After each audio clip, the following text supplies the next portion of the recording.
I'm Carolan Deacon. I'm the creator of True Voice Freedom and Biz Academy, and I am delighted and excited and on fire to have the very talented professional comedian Melissa Douty here with us this morning. Hey, Melissa, thank you so much for taking time out of your busy schedule to pop in and say hello. Well, hello. It's a pleasure to be here. Thank you so much for having me. Awesome, awesome. Now, actually, you and I kind of live in the same general vicinity of Virginia, and we have some mutual friends. And the first time, I think I went on YouTube and saw something that you had done, or I get where I saw your video. You are hilarious. And you have been doing the professional comedian gig for a while, haven't you? A little bit, yeah. Well, I officially just celebrated 6 years on April Fool's Day. However, I started back in, I want to say 96 or 97. Okay. So, yeah. Okay. So tell us a little bit about your background. How did you get into this? I mean, this isn't something that most people just jump into. Were you called to it? Did you fall into it by accident? Did somebody throw you in it? What happened? I slipped. No. Me too, sister. Yeah, I know, right? I fell in love with comedy from day one, just even as a kid, and always wanted to do that. I told my mom a knock-knock joke when I was like 5, and she made the mistake of laughing at it. Every time I told her, she laughed at it. So I don't know. It started there. And I thought, oh, I'm funny. My friends think I'm funny. I'll just get on stage and be funny. So I went to a comedy club, my first comedy club I'd ever been to. I walked in. I said, hey, I want to be a comedian. And they said, great. We need some help in the kitchen. So, yeah, right. I went, made sandwiches and cooked and waited tables. And they came to me one night and said, if you had to be funny right now, could you do it? And I said, you know it. And I've never been more wrong. It was horrible. Oh, yeah, yeah. It was brutal. It's not as easy as those people make it look. Right. Yeah. So after time, I quit after a while, and then I guess time and experience and just work made it helped me improve. It helped you improve. Yeah. Yeah. So you've been doing this for several years now, and don't you travel around with different tours and things like that? I do. I work with Carol Pennington and the Comedy Zone, the Funny Bones. There's just comedy clubs all over the place. I also do corporate and private events. I've traveled to Canada. That was fun. So just all over the country. Yeah, yeah. Well, tell me, what's the best thing that you love about doing stand-up comedy? You know, that's a good question. I just love how it feels to see people come in kind of lackluster or whatever, and they leave high from laughing. That is good stuff. But my favorite is the last 2 or 3 years, I've done a big event in Charlotte. It's called Tickled Pink, and it's for it helps raise money for cancer survivors and to help women get mammograms who can't afford it. There must have been 500 people there, and a lot of them were cancer survivors. And they came up to me after the show and just said, thank you for giving us something to laugh about. And that was the greatest feeling. Yeah. Yeah. Bring a little bit of joy. It's good stuff. It is good stuff. Very healing. Yeah. It's medicine, really. You know, that is. Quote, laughter, excuse, is the best medicine is very true. You know, it's actually, when you laugh, your body is making different hormones than if you're a ball of stress. You know, it makes a huge difference. It's wonderful. Exactly. Yeah. So what is your next stop? Where are you going next to perform?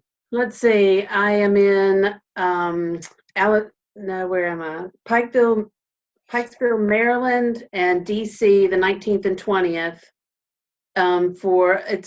It's a company called the Comedy Cartel, and they only do apartments. You know how an apartment building will have special events? Mm-hmm. Well, they have a comedy night, and it's just apartment complexes all over the country do it.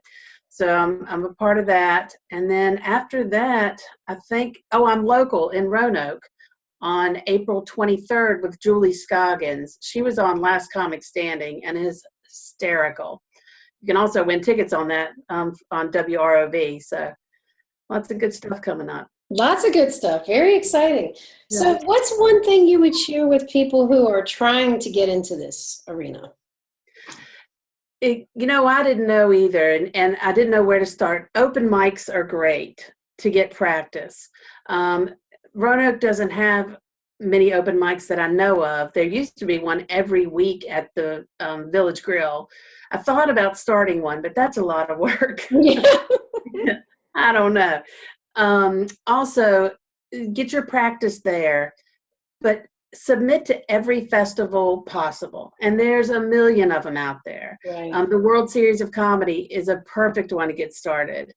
And there's competitions and there's non-competitive ones. The Idiot Box in Greensboro, North Carolina has a great open mic on Thursday nights. Check that out if you can. I used to go down there just about every Thursday. And don't say no. That's the thing. People are like, yeah. oh, I can't do that. I don't want to work for free. Do it.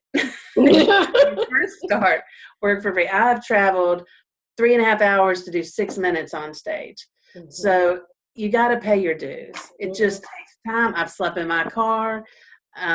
It's hard work to get your name out there. Just don't quit and do whatever, do what it takes. Right. Do what it takes. Do what it takes because you're passionate about it and you love it and it feeds your soul and people need what you have to offer. They really do.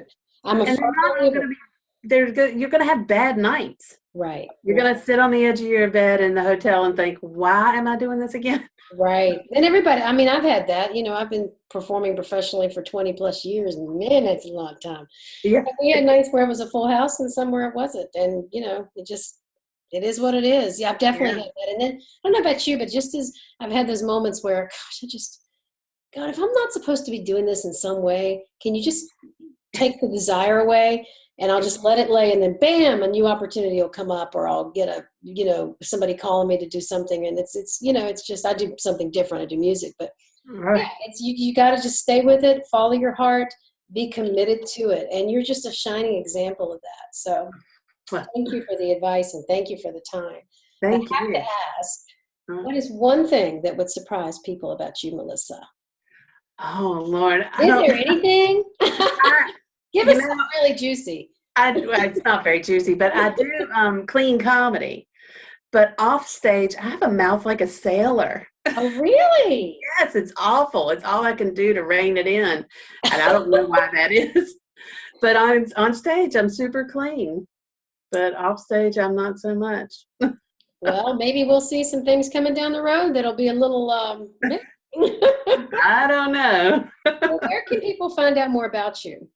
They can go to my website, melissadouty.com, and that's Douty. Mm-hmm. And then you can sign up for my mailing list from there, and you just text Comic MD to a number that I can't remember right off the top of my head. As long as they can get access to you through so you're available for bookings pretty much anywhere if the price is right? Yeah, I even did a wedding reception in a friend's living room for 10 people. So, then you've been to Vegas and done big crowds. Exactly. I've done 1,006. Yeah. So, there you go. Whatever it takes. But I'm more affordable than people may think. So just throw it out there and I want to work with you. Yeah. This is what I want to do. So don't be afraid to ask. Good to know. And anybody who gets you is in for a fantastic ride. I know. Oh, you're the best, Carolan. Thank you so much for being here. Oh, thank you so much. I had a great time.